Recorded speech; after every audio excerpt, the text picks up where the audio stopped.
प्रगति यात्रा में सहरसा जिले के लिए कुल 8 घोषणाएं की गई थी। उसमें से आप सभी हमारे मीडिया बंधुओं को अवगत कराया गया कि जो पहली हमारी घोषणा थी, जिस पर माननीय सीएम सर के द्वारा अवलोकन भी किया गया था कि तिलावे नदी की उड़ाई कार्य, उसमें भी स्वीकृति हम लोगों को मिल चुकी है, शीघ्र ही उसमें कार्य कराया जाएगा। इसके उपरांत जो हमारी दूसरी मुख्य घोषणा थी, सहरसा जिला में स्ट्रॉन्ग वाटर ड्रेनेज सिस्टम का कार्य, इसका भी चूंकि ये बहुत कॉम्प्लेक्स प्रोसेस है और इसकी प्रक्रिया भी हम लोगों का जो भी सर्वे करना था, प्रिलिमिनरी जांच करनी थी, वो भी विभाग के द्वारा किया जा रहा है। इसमें भी शीघ्र ही हम लोगों को स्वीकृति प्राप्त हो जाएगी, तो सहरसा जिला वासियों को से जो भी अभी स्ट्रॉन्ग वाटर के कारण या बारिश के कारण जल जमाव की दिक्कत होती है, उससे एक निजात मिल सकेगा। इसके उपरांत मां उग्रतारा धाम को पर्यटक क्षेत्र के रूप में विकसित करने हेतु भी माननीय सीएम सर के द्वारा घोषणा की गई थी, उसमें भी हमारी स्वीकृति प्राप्त हो चुकी है। 12 करोड़ 58 लाख रुपए के लगभग की हम लोगों को मां उग्रतारा मंदिर के जो जीर्णोद्धार है उससे रिलेटेड पर्यटन क्षेत्र के विकास के लिए कार्य होगा, उसकी स्वीकृति प्राप्त हुई है। साथ ही साथ मंडन मिश्र धाम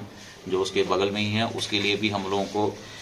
14 करोड़ 98 लाख रुपए की स्वीकृति प्राप्त हुई है, यानी लगभग 30 करोड़ रुपए का कार्य दोनों जगहों पे हम लोगों के कराया जाएगा। इसके उपरांत में जो हमारा प्रमंडल मुख्यालय सहरसा जिला, यहाँ पर एक प्रमंडलीय खेल मैदान के लोगों में डिमांड थी, तो उसको माननीय मुख्यमंत्री के द्वारा इसको घोषणा की गई थी और इसमें भी हाल की कैबिनेट बैठक में इसको स्वीकृत कर दिया गया है और 58 करोड़ 22 लाख रुपए से हम लोगों के सहरसा जिला में प्रमंडल स्तर का खेल परिसर का निर्माण कार्य भी शीघ्र कराया जाएगा, ये भी स्वीकृत हो चुका है। इसके अलावा जो हम लोगों के शहर की एक बहुत ही पुरानी डिमांड थी, सहरसा बाजार में बंगाली बाजार ओवरब्रिज की डिमांड, उसके लिए भी रेलवे से भी हम लोगों को स्वीकृति प्राप्त हो चुकी है। साथ ही साथ जो पुल निर्माण निगम लिमिटेड है, उनके द्वारा भी टेंडर इसमें हो गया है। माननीय उच्च न्यायालय में भी जो सिंगल बेंच में जो भी दिक्कतें थी, वहां से बढ़कर के डबल बेंच में इस केस को लिया गया है और इसमें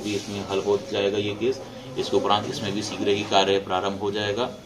और लोगों को जो जाम की दिक्कतें हैं इन सबसे भी निजात मिलेगा। इसके उपरांत 70 कटिया प्रखंड में ओकाही से लेकर के चैनपुर तक वाटर ड्रेनेज की एक समस्या थी, वहां पर बहुत ही अधिक वाटर लॉगिंग होती थी, जिस कारण से वहां पर खेती प्रभावित होती थी। उसमें भी विभाग के उच्च स्तरीय दल के द्वारा 5 फरवरी 2025 को विजिट किया गया है और उनके द्वारा भी अपनी जो भी रिपोर्ट होगी सरकार को सौंपी जाएगी और उसमें जो भी फिजिबिलिटी होगी उस आधार पर उसमें आगे की कार्रवाई विभाग के स्तर से जल्दी ही हम लोग को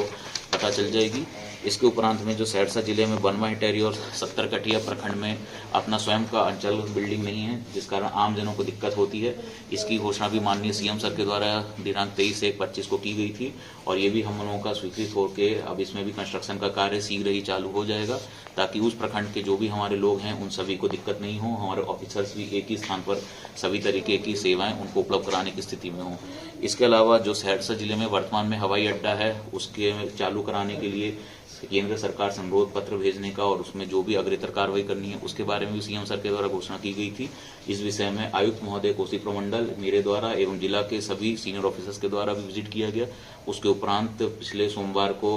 AAI यानी all airports authority of India की टीम के जो भी सदस्य थे उनके द्वारा भी यहाँ पर अपनी जांच की गई है और वो लोग भी अपना प्रतिवेदन सरकार को देंगे और शीघ्र ही इसके ऊपर भी सरकार के स्तर से निर्णय लिया जाएगा कि इसके अंदर में आगे किस प्रकार से आगे बढ़ना है। तो ये कुल 8 घोषणाएं माननीय सीएम सर के द्वारा सहरसा जिला के लिए की गई थी और ये बहुत अच्छी सौगात हमारे जिले को मिली है। इसके लिए सभी जिलावासी ये काफ़ी खुश हैं इससे और आसान्वित हैं और काफ़ी अच्छा इसका एक मैसेज भी गया है आम जनता तक।